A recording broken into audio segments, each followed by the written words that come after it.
और हम सभी निकालेंगे लूका रचित सुसमाचार उसका अध्याय। हम 7 उसके 11 से 17 पद को आज के इस दिन में देखेंगे। लूका रचित सुसमाचार उसका अध्याय 7 और उसके 11 से 17 वचन को आज हम देखेंगे। यदि आप में से किसी के पास यहाँ बाइबल नहीं है तो आप हमसे पढ़ने के लिए बाइबल ले सकते हैं। आप अपना हाथ उठा सकते ताकि हमारे जो वॉलंटियर्स हैं आप तक बाइबल पहुंचा सकें।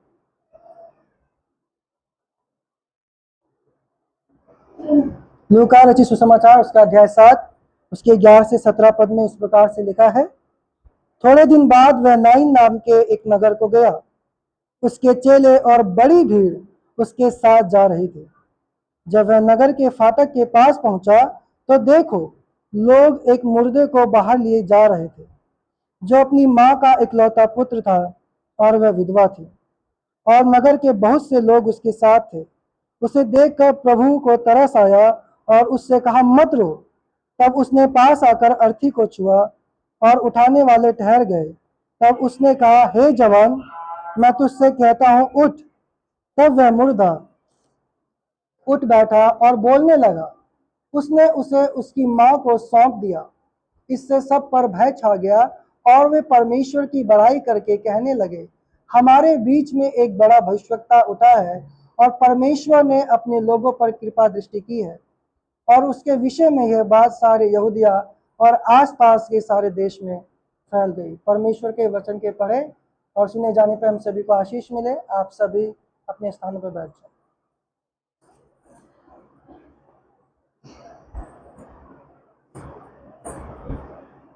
आइए हम सभी अपनी आंखों को बंद करें ताकि हम परमेश्वर से वचन को सीखने के लिए सहायता की मांग कर सकें।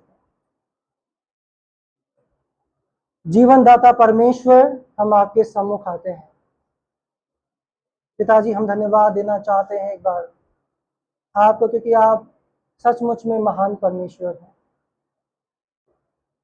पिता, जैसा कि एक गीत कहता है कि ना देख सका हमको तू पाप के सागर में, और बन के मनुष्य आया इस आकाश से सागर में। हाँ परमेश्वर, आपने हमसे प्रेम किया और परमेश्वर आप खुद इस पृथ्वी पर आ गए और मनुष्य का देह धारण किया। परमेश्वर, हम आपको धन्यवाद देना चाहते हैं। और प्रभु, जैसा कि इब्रानियों की पुस्तक में लिखा कि अंतिम दिनों में आपने अपने पुत्र प्रभु यीशु मसीह के द्वारा हमसे बातचीत की।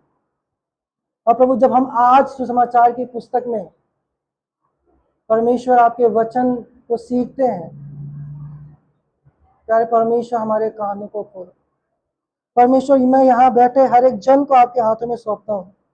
प्रभु, आप प्रत्येक की सहायता और मदद करें। प्रभु, सबके कानों को खोल। प्रभु, सबके ध्यान को अपने वचन की ओर लगा। प्रभु, लोग जो तेरे वचन को भूल जाते हैं, परमेश्वर उनकी सहायता करके वो तेरे वचन को ना भूले, बल्कि तेरे वचन को परमेश्वर याद रख सके। जैसे हम बहुमूल्य खजाने को याद रखते हैं जहां हम उसे रखते हैं, उसी प्रकार से हम आपके वचन को, जो चोखे सोने से भी कई ज्यादा उत्तम और कीमती है, हम इसको अपने हृदय में याद रख सके। प्रभु जी, परमेश्वर, हम प्रार्थना करते हैं जब शैतान वचन को भुलवा देता है हमारे मनों से, प्रभु हम प्रार्थना करते हैं कि आप हमारी सहायता करें ताकि हम आपके वचन को याद रख सकें। और प्रभु, अपने वचन के माध्यम से आप हमसे बातचीत करें और जो कुछ भी आज अपने वचन से आप हमें सिखाना चाहते हैं, हमारे हृदय को उसके लिए तैयार करें। परमेश्वर, जब हम आज आपके भवन में हैं, हम सब बातों को साइड में रखते हुए आपके वचन की ओर अपना ध्यान लगा सके परमेश्वर, ताकि आपके नाम को आदर और महिमा मिल सके। इस प्रार्थना को प्रभु यीशु मसीह के नाम से मांगते हैं, आमीन। तो आज का जो हमारा संदेश है वह लूका रचित सुसमाचार उसका 7 अध्याय 11 से 17 पद पर आधारित है।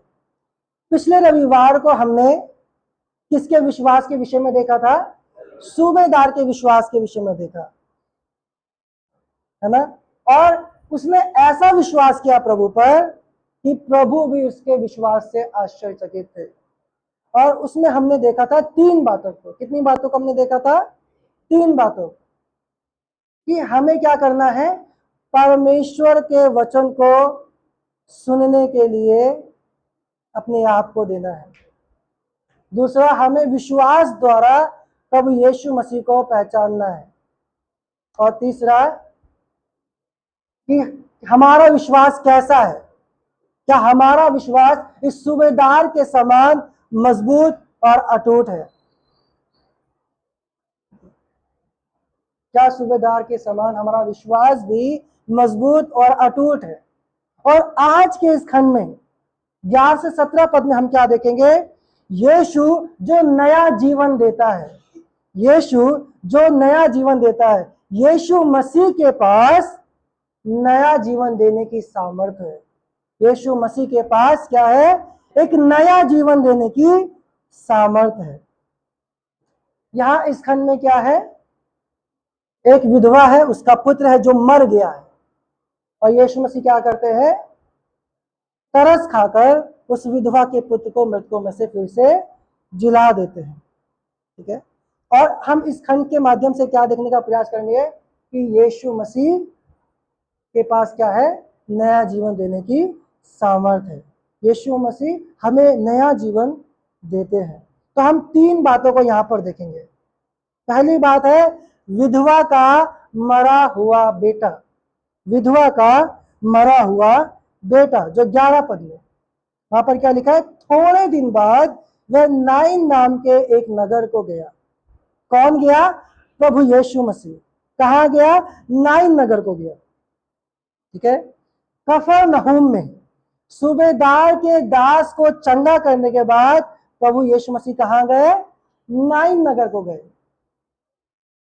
ठीक है, जो लगभग कफरनहूम से 30 से 32 किलोमीटर दूर है। कितना किलोमीटर दूर है, 30 से 32 किलोमीटर कफरनहूम से वो दूर है। ठीक है, और क्यों प्रभु यीशु मसीह वहां गए, और क्यों यीशु मसीह जगह जगह जाते थे, ताकि वहां पर परमेश्वर के वचन को सुना सके, ताकि वहां पर मन फिराव का प्रचार कर सके जैसे वो बाकी जगहों पर करते थे, ताकि लोग अपने पापों के दंड से बच सके और परमेश्वर के द्वारा उद्धार को पा सके। क्या कर सके, ताकि लोग परमेश्वर के द्वारा उद्धार को पा सके। इसलिए प्रभु यीशु मसीह क्या करते थे, जगह जगह जाया करते थे। तो जब हम यहाँ पर देखते हैं तो यीशु मसीह यहाँ पर अकेले नहीं है। कौन है उनके साथ, बताइए, उनके पीछे पीछे कौन आ रहा है। वचन में लिखा है उसके चेले और बड़ी भीड़ उसके साथ जा रही थी। कौन है, उसके चेले और बड़ी भीड़ प्रभु यीशु मसीह के साथ यात्रा में है। ठीक है, चेले क्यों प्रभु यीशु मसीह के साथ है, चेले इसलिए प्रभु यीशु मसीह के साथ थे क्योंकि प्रभु ने उन्हें अपने साथ रहने के लिए चुना था, ताकि वो भी उन्हें सुसमाचार प्रचार के लिए और परमेश्वर की सेवा के लिए तैयार कर सके। यीशु मसीह ने उन चेलों को इसलिए चुना था ताकि वो आने वाले समय के लिए तैयार हो सके, ताकि वे यीशु से सीख सके सेवा करना, सुसमाचार प्रचार करना। और भीड़ क्यों यीशु मसीह के साथ चलती थी, भीड़ क्यों यीशु मसीह के पीछे जाती थी, क्योंकि वे यीशु मसीह के चिन्ह और चमत्कारों से प्रभावित थे। वे यीशु से आश्चर्य कर्म देखने की चाह में उसके पीछे हो लिए थे। आप देखिए, कई बार हम इस भीड़ को यीशु के साथ पाते हैं क्योंकि उनके अंदर क्या थी, एक इच्छा थी, क्या देखने की, यीशु मसीह आज एक और चमत्कार करेंगे। ठीक है, हम किस लिए यीशु का पीछा कर रहे हैं, हम किस लिए यीशु के पीछे चल रहे हैं। क्या हम यीशु से सीखने के लिए उसके पीछे चल रहे हैं, या हम भीड़ के समान सिर्फ यीशु मसीह के आश्चर्य कर्म को देखना चाहते हैं, हम अपने आप को एंटरटेन करना चाहते हैं। हम किस लिए प्रभु यीशु मसीह के पीछे चल रहे हैं, हम क्यों चर्च आ रहे हैं। हमें इस प्रश्न को हर बार हर समय यीशु अपने आप से सवाल पूछने की जरूरत है। ठीक है, फिर आगे हम देखते हैं, जब वे नगर के फाटक के पास पहुंचा तो देखो लोग एक मुर्दे को बाहर लिए जा रहे थे जो अपनी मां का इकलौता पुत्र था, और वह विधवा थी और नगर के बहुत से लोग उसके साथ थे। तो जब वो नाइन नगर में गया और जब वो उसके एंट्रेंस गेट के पास पहुंचा, उस नगर के गेट के पास पहुंचा, ठीक है, तो यदि हम पुराने समय की बात करें तो उस समय में जो नगर होते थे उनकी अपनी शहर पनाह होती थी, उनके अपने एक गेट होते थे, कई गेट होते थे जिसके द्वार से लोग उस नगर के अंदर आया जाया करते थे। तो यीशु मसीह भी जब उस नगर के गेट के पास पहुंचे तो उन्होंने क्या देखा?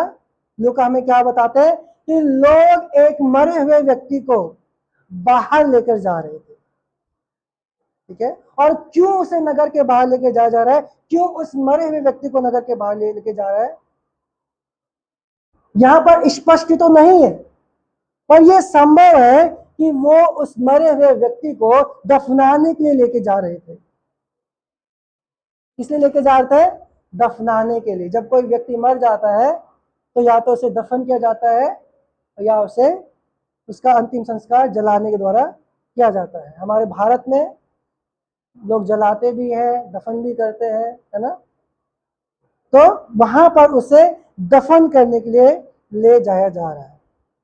और लोग हमें क्या बताते हैं उस मरे हुए व्यक्ति के बारे में? पहली बात, वह अपनी मां का इकलौता पुत्र है। वह अपनी मां का क्या है? इकलौता पुत्र था। यानी वो अपनी मां का एक ही पुत्र था, उसके अन्य कोई भाई बहन नहीं थे, वही था जो अपनी मां का एक पुत्र था। दूसरा, और उसकी मां विधवा थी, और उसकी मां विधवा थी, यानी वह पहले ही अपने पति को खो चुकी है। उसका पति इस दुनिया में नहीं है और अब जो उसका इकलौता पुत्र था, जो उसके जीने की आखिरी आस था, जो उसके जीने का आखिरी सहारा था, वो भी इस दुनिया में नहीं रहा, ठीक है। लूका हमको इस विधवा स्त्री के गहरे दुख से अवगत करा रहे हैं। वो दिखाना चाह रहे हैं कि ये स्त्री पे कितना बड़ा दुख का पहाड़ टूट पड़ा है, ठीक है, कि वो स्त्री अकेले रह गई है। उसका अब इस संसार में कोई भी नहीं बचा है। इसका पति भी मर गया है और अब इसका पुत्र भी नहीं रहा जो बिल्कुल जवान था और उसके बुढ़ापे का सहारा था। अब वो नहीं रहा। अब इसके पास जीने की कोई उम्मीद नहीं है, कोई आशा नहीं है। अब ये किसके सहारे अपने जीवन को व्यतीत करेगी? किसके सहारे अपने बुढ़ापे को काटेगी? क्योंकि इसकी आखिरी उम्मीद भी अब नहीं रही, क्योंकि इसका जवान पुत्र मर गया है। इसलिए वो क्या है? बहुत दुखी है, बहुत पीड़ा में है। और जब हम आगे पद को पढ़ते हैं, वहां पर क्या लिखा? वो रो रही है और यीशु मसीह उसको वहां पे चुप करा रहे हैं, है ना। कल्पना कीजिए यदि किसी माँ का इकलौता बेटा, और वो भी जवान बेटा, यदि उसकी मृत्यु हो जाए, यदि वो मर जाए, तो उसका क्या हाल होगा? उसका क्या हाल होगा? वो तो जीते जी मर गए, वो बहुत ज्यादा दुखी होगी। तो यहां हम क्या देख रहे हैं? उसी प्रकार के दुख को देख रहे हैं। यहां हम उस स्त्री के बड़े दुख को देख रहे हैं जो पहले अपने पति को खो चुकी है और अब उसका बेटा भी मर गया। और ये स्त्री बिलख बिलख कर रो रही है, क्योंकि उसका सबसे बड़ा धन और उसके जीवन की आस, उसका बेटा भी अब इस दुनिया में नहीं रहा। लेकिन यीशु मसीह ने क्या किया? यीशु मसीह ने उस स्त्री का हाल देखकर उस पर तरस खाया। यीशु मसीह ने उस स्त्री का हाल देखकर उस पर तरस खाया। लेकिन प्रियो, इससे पहले मैं आपको कुछ बताना चाहता हूं। ये पाप का भयंकर परिणाम है। जब हम रोमियो की पत्री को पढ़ते हैं, वहां पर क्या लिखा है कि आदम के द्वारा मृत्यु आई और मृत्यु सब मनुष्यों में फैल गई। ये दुख, कलेश, पीड़ा, बीमारी, ये सब किसका परिणाम है? ये पाप का परिणाम है। हम देखते कि पाप ने कितना दुख मनुष्य जाति को दिया है। ये पाप का भयंकर परिणाम है। कैसे पाप ने मेरे और आपके जीवन को भयंकर रूप से प्रभावित किया है। मृत्यु परमेश्वर की योजना में नहीं थी, लेकिन जब मनुष्य ने पाप किया तो मृत्यु आई और मृत्यु सब मनुष्यों में फैल गई। लेकिन प्रिय, परमेश्वर दया करने वाला, तरस खाने वाला परमेश्वर है। उसने हमें ऐसे ही नहीं छोड़ दिया, है ना। उस स्त्री को देखकर प्रभु यीशु मसीह ने उस पर तरस खाया, उस पर दया की। 13 पद के मेरे साथ देखिए, वहां पर क्या लिखा है, जो हमारा दूसरा बिंदु है, जो हमारा इस खंड का दूसरी बात है कि यीशु मसीह ने उस विधवा स्त्री पर तरस खाया, जो अपने बेटे को खो चुकी है, जो तड़प तड़प कर छाती पीट कर रो रही है। यीशु मसीह से क्या कहते हैं, 13 पद, उसे देखकर प्रभु को तरस आया और उससे कहा मत रो। क्या कहा प्रभु यीशु मसीह ने, मत रो। हम यहाँ प्रभु यीशु मसीह के दया और तरस से भरे हुए हृदय को देखते हैं। यीशु मसीह का हृदय इस स्त्री के प्रति दया और तरस से पूरी रीति से भरा हुआ है। ठीक है, ये बात हमें इस बात को याद दिलाती है कि यीशु मसीह बहुत दयालु और करुणा करने वाला परमेश्वर है। ठीक है, और जब हम उस मनुष्य के अंतिम यात्रा को देखते हैं तो हम इस बात को देखते हैं, क्यों, क्योंकि यीशु मसीह का हृदय उस मां के दुख को देखकर तरस से, दया से, स्नेह से भर गया है। ध्यान दीजिए, यहां पर किसी ने भी कोई भी सहायता नहीं मांगी, किसी ने भी यीशु से कोई विनती नहीं की, कोई प्रार्थना नहीं करी, लेकिन यीशु मसीह ने जब उस मां के दुख को देखा, उसने उसके दुख को समझा। क्यों, क्योंकि वह स्वयं भी एक स्त्री से उत्पन्न हुआ था, क्योंकि यीशु मसीह स्वयं भी एक स्त्री से उत्पन्न होता, और उन्होंने उस दुखी मां से क्या कहा, मत रो। प्रियो, हमारा प्रभु आज भी नहीं बदलता। वो उतना ही प्रेम करने वाला, करुणा करने वाला आज भी है जितना उसने उस समय में उस स्त्री पर किया। ठीक है, उसका हृदय आज भी दया और तरस से हम सब के लिए भरा हुआ है।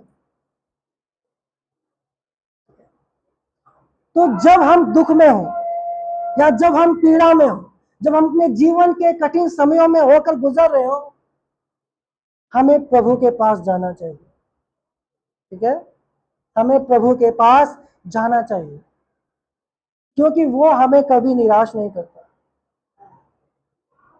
जिस प्रकार से उसने इस विधवा मां पर तरस खाया, वो हम पर भी तरस खाएगा। वो क्या कहता है, हे बोझ से दबे और थके मांदे लोगों, मेरे पास आओ। भजन में लिखा है, टूटा हुआ मन परमेश्वर के निकट ग्रहण योग्य है। वह एक ऐसा मित्र है जो हमारे भाई से भी बढ़कर है, और एक दिन आएगा जब वह अपने लोगों के सारे आंसुओं को पोंछ देगा। एक दिन आएगा जब वो अपने लोगों के सारे आंसुओं को पोंछ देगा। अच्छा, में लिखा है, इस संसार में तो तुम्हें दुख और कलेश होता है, ढाढ़स बांधो, मैंने इस संसार को जीत लिया है। आज इस संसार में दुख है, कलेश है, पीड़ा है, दर्द है, परेशानियां है, लेकिन प्रभु यीशु मसीह हमें आशा देते हैं कि मैं तुम्हारे सारे आंसू पोंछ डालूंगा। जब हम निराश होते हैं तो हम किसके पास जाते हैं? हमारा शरण स्थान कौन है? हमारा शरण स्थान क्या परमेश्वर है? हम किसकी शरण में जाते हैं जब हम दुखी, पीड़ित, परेशान होते हैं? तीसरी बात जो हम देखते हैं कि यीशु मसीह विधवा के उस मरे हुए पुत्र को नया जीवन देते हैं, जीवन दान देते हैं। यीशु मसीह उस मरे हुए विधवा के पुत्र को नया जीवन देते हैं। वहां पर क्या लिखा है 14 पद में, तब उसने पास आकर अर्थी को छुआ और उठाने वाले ठहर गए। है ना, यीशु मसीह ने क्या किया, उस अर्थी को छुआ, उस अर्थी को जिसे लोग लेकर बाहर दफनाने के लिए जा रहे थे कि भैया अब तो ये मर गया, इसका कुछ नहीं हो सकता, अब इसे हमें दफनाना है। जब यीशु मसीह उस अर्थी के पास गया, उसने छुआ, तब लोग जो उसको लेके जा रहे थे वो ठहर गए, वो रुक गए।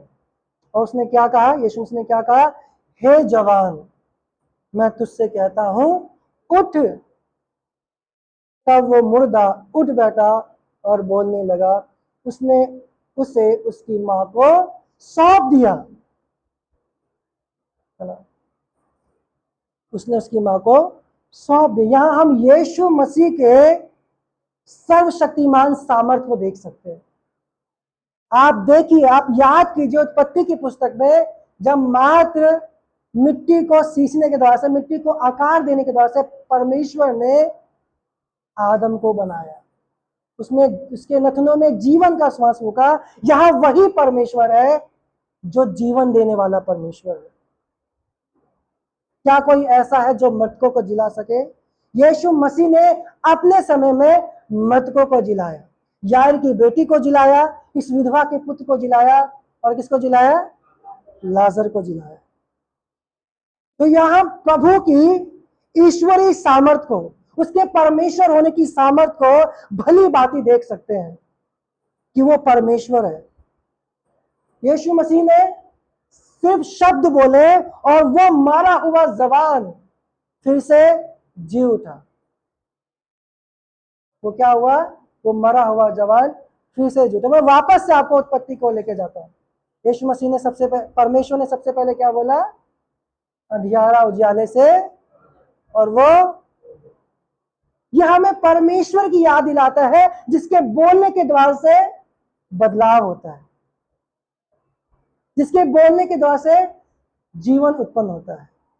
उसने सब कुछ उस समय में बोला, उत्पत्ति के समय में, और वो वैसा ही हो गया। यहां वही परमेश्वर है जिसके बोलने के माध्यम से ये मुर्दा, जिसे दफनाने के लिए ले जाया जाता, वो मुर्दा उस अर्थी पे से उठकर बैठ गया। ठीक है। और वो एक ही पल में उसका दिल, दिमाग, सब कुछ काम करने लगा, है ना। सबसे पहले ये जो चमत्कार है वो हमें भविष्य की याद दिलाता है। किसकी याद दिलाता है? भविष्य की। जब अंतिम दिन में प्रभु यीशु मसीह सब मृतकों को जिलाएगा। ठीक है। जिस प्रकार से उसने यहां इस मरे हुए जवान व्यक्ति को जिलाया, एक दिन जब यीशु मसीह वापस आएंगे, सब मरे हुए फिर से जी उठेंगे।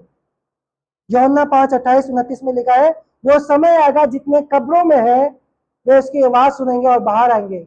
जो भलाई करते हैं वे जीवन के पुनरुत्थान के लिए, और जो बुराई करते हैं वो दोष के पुनरुत्थान के लिए जी उठेंगे।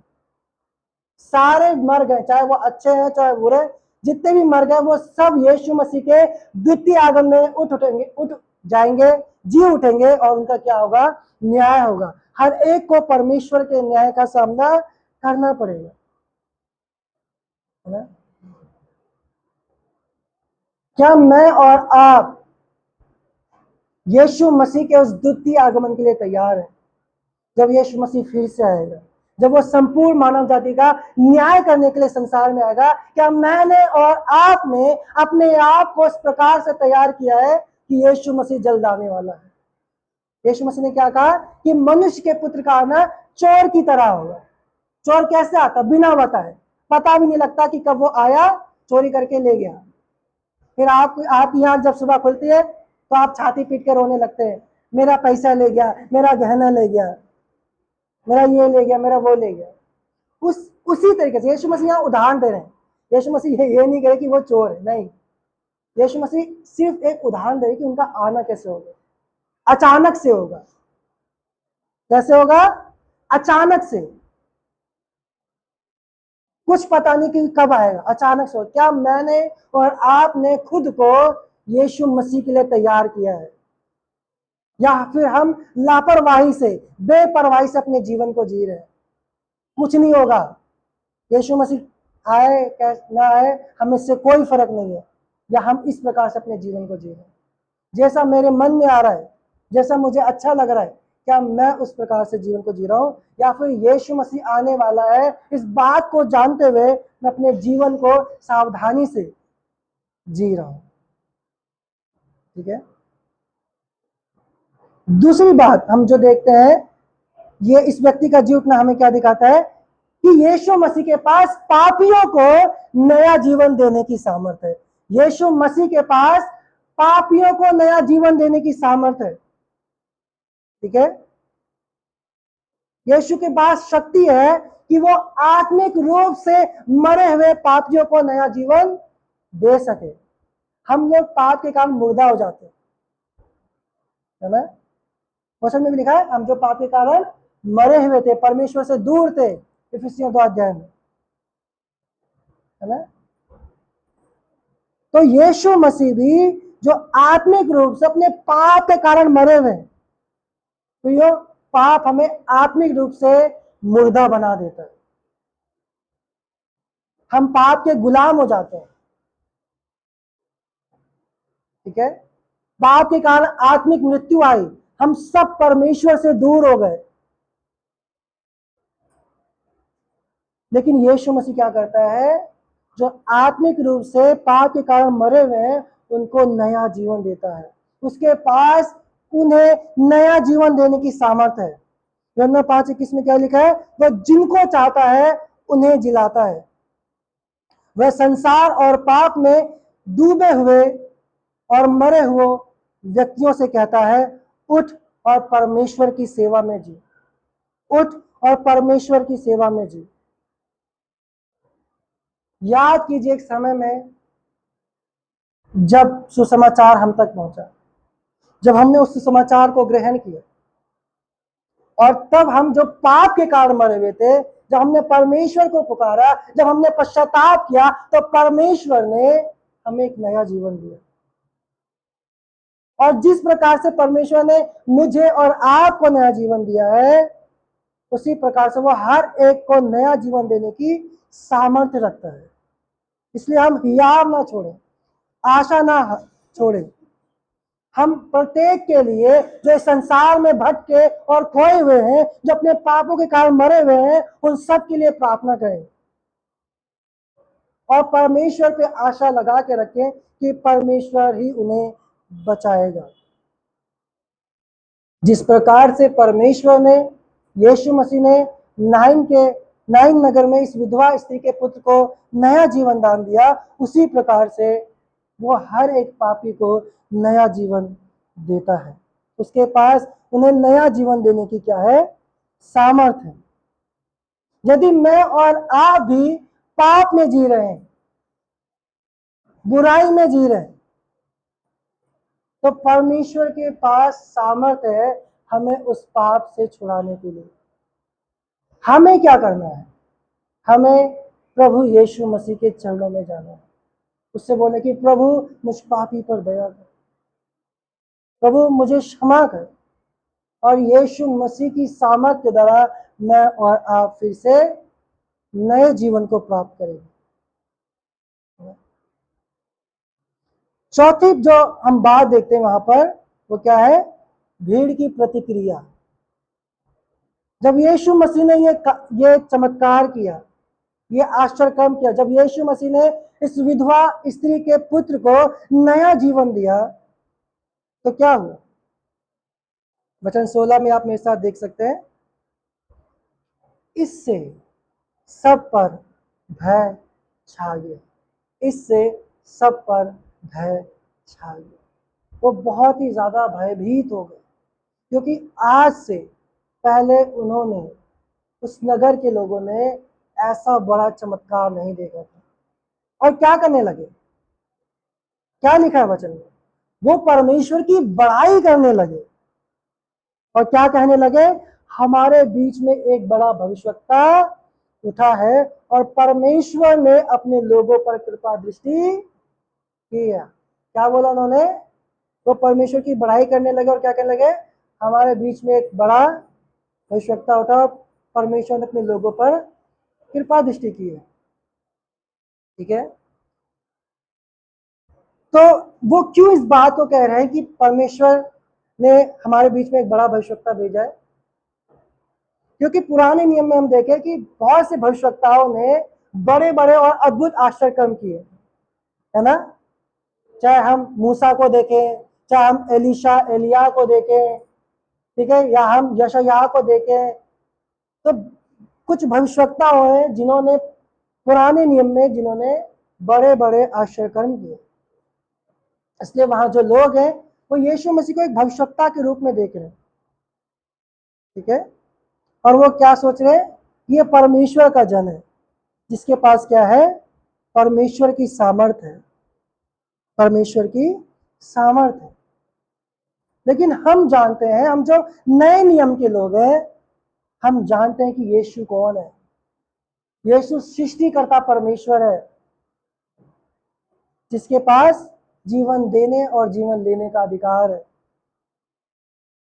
ठीक है। जिसने सब कुछ को बनाया है वो यीशु मसीह है। वो सृष्टि के, वो जगत की उत्पत्ति के समय में परमेश्वर के साथ था, वो परमेश्वर है ना। वचन में क्या लिखा यूहन्ना में, आदि में वचन था, वचन परमेश्वर के साथ था और वचन ही परमेश्वर था। फिर 12वें पद में क्या लिखा है, एक के बारे में, वचन देहधारी हो।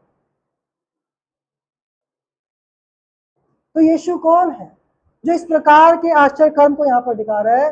यीशु मसीह कोई मनुष्य, साधारण मनुष्य नहीं है, बल्कि वो परमेश्वर का पुत्र है, वो स्वयं परमेश्वर है जिसने इस कार्य को किया है, जो इस बात को दिखाता है कि यीशु मसीह के पास क्या है, हर एक को नया जीवन देने की सामर्थ्य है, ठीक है। जो परमेश्वर की ओर से मनुष्य के लिए दया और कृपा लेकर आया है ताकि मनुष्य नया जीवन पा सके। यीशु मसीह कौन है, वो परमेश्वर की ओर से आया है मनुष्य के लिए दया और क्षमा लेकर, दया और कृपा लेकर, ताकि वो जो पाप के कारण मरे हुए हैं उन्हें नया जीवन मिल सके।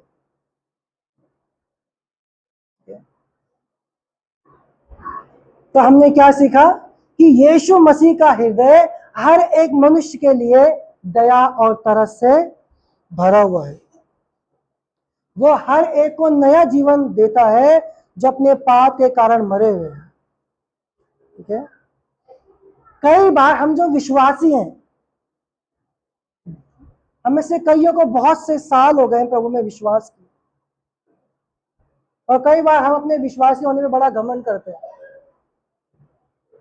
लेकिन कई बार हम इस बात को भूल जाते हैं और इस बात पर ध्यान नहीं देते कि यीशु मसीह ने हम पर तरस खाया है। उसने अपनी क्रूस की मृत्यु के द्वारा हमें नया जीवन दिया है, परंतु कई बार हम उसकी दया को भूलकर, उसके प्रेम को भूलकर, उसके अनुग्रह को भूलकर पाप में जीने लगते हैं। हम वो करने लगते हैं जो हमारे परमेश्वर को नहीं भाता। हम अपने आप को बदलते नहीं हैं, हम अपने जीवन पर विचार नहीं करते कि हम किस प्रकार से जीवन को जी रहे हैं, क्योंकि मैं और आप परमेश्वर की उस करुणा को भूल गए हैं जो उसने अपने पुत्र यीशु मसीह के द्वारा से हम पर की है। हम उसके बलिदान को भूल गए हैं और हम अपने जीवन के चाल चलन पर विचार नहीं करते। क्या मैं और आप परमेश्वर की करुणा के अनुसार जी रहे हैं, या मैं और आप उसके बलिदान को तुच्छ ठहरा रहे हैं। यीशु ने तो हमसे प्रेम किया, अपना प्राण तक दे दिया। ऐसा अनुग्रह, ऐसा प्रेम परमेश्वर ने हमसे किया। क्या हम उसके अनुसार जी रहे हैं? हमारा चाल चलन कैसा मेरे प्रियो? क्या आज भी हम व्यभिचार में जी रहे हैं? क्या आज भी हम चुगलखोरी में, दूसरों की बुराई करने में, मूर्ति पूजा में जी रहे हैं? हम विश्वासी हैं, हमारा जीवन कैसा होना चाहिए? हम यीशु के हैं, हमारा जीवन कैसा होना चाहिए? यीशु ने प्रियो हम पर तरस खाया, हम उसके तरस के योग्य नहीं थे, हम उसकी दया के योग्य नहीं थे, लेकिन फिर भी उसने अपने प्रेम में होकर हम पर तरस खाया, हम पर दया की और हमें एक नया जीवन दिया। और जब प्रभु ने हमें एक नया जीवन दिया है तो मेरा और आपका चाल चलन कैसा होना चाहिए? आज जब हम प्रभु प्रभु के भवन में हैं, हमें स्वयं को जांचना है कि हम कैसी चाल चल रहे हैं, हम कैसा जीवन जी रहे हैं। प्रभु ने हमें नया जीवन दिया है, तो हमें नए जीवन की सी चाल चलनी है। प्रभु ने हम पे तरस खाया, हमसे प्रेम किया है, तो हम इसलिए नहीं कि हम पाप में ही जीते रहे और बदले नहीं, बल्कि परमेश्वर ने हम पे इसलिए तरस खाया है और इसलिए हमसे प्रेम किया है ताकि हम उसके अनुसार अपने जीवन को बिता सकें। और उनके लिए जिन्होंने कभी विश्वास नहीं किया, उनके लिए क्या है कि यीशु मसीह का हृदय सबके लिए दया और तरस से भरा हो। यदि आप पाप में हैं तो यीशु मसीह आपको नया जीवन देने के लिए तैयार। वो आपको अनंत काल का जीवन देने के लिए बुलाता है। वो आपको अनंत काल के जीवन देने के लिए बुलाता है। यीशु मसीह ने क्या बोला? मैं इसलिए आया ताकि तुम क्या पाओ? जीवन पाओ, और बहुतायत का जीवन पाओ, अनंत काल का जीवन पाओ। अपने पापों से छूटकर तुम नए जीवन को पा सकते हो। और ये सिर्फ यीशु मसीह की दया और तरस के द्वारा संभव है, क्योंकि यीशु मसीह ने सब पापियों के लिए क्रूस पर अपना प्राण दिया। यीशु मसीह ने सब पापियों के लिए क्रूस पर अपना प्राण दिया। तो प्रियो, मुझे और आपको अपने जीवन को जांचने की जरूरत है। क्या हम पाप में तो नहीं जी रहे? क्या हम वैसा जीवन तो नहीं जी रहे जैसा संसार जी रहे? हम विश्वासी तो हैं, हम कहते तो हैं प्रभु के हैं, लेकिन हमारा जीवन कैसा है?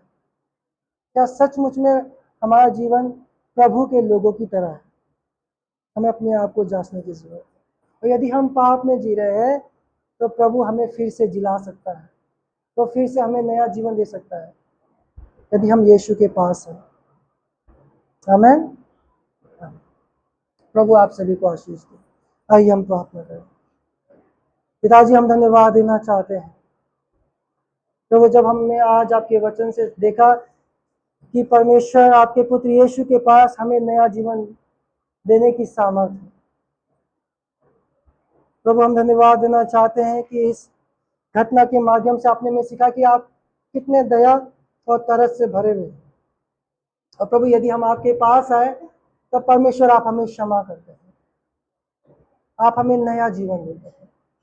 प्रभु, जब आपने हम पर तरस खाया है, आपने हमसे प्रेम किया है, तो परमेश्वर होने दे कि हम उसके अनुसार अपने जीवन को ढाल सकें। जिस प्रकार से आपने हमसे प्रेम किया, उसी प्रकार से बदले में हम आपसे प्रेम कर सकें और आपके लिए जीने वाले बन सकें।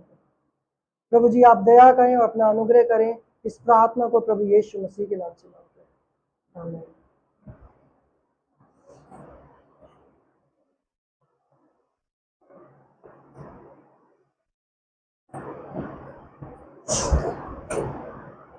इस समय होगा भेंट की सूचना का, और मैं निवेदन करूंगा भाई सूरज से कि वो भेंट की सूचना के लिए आएंगे।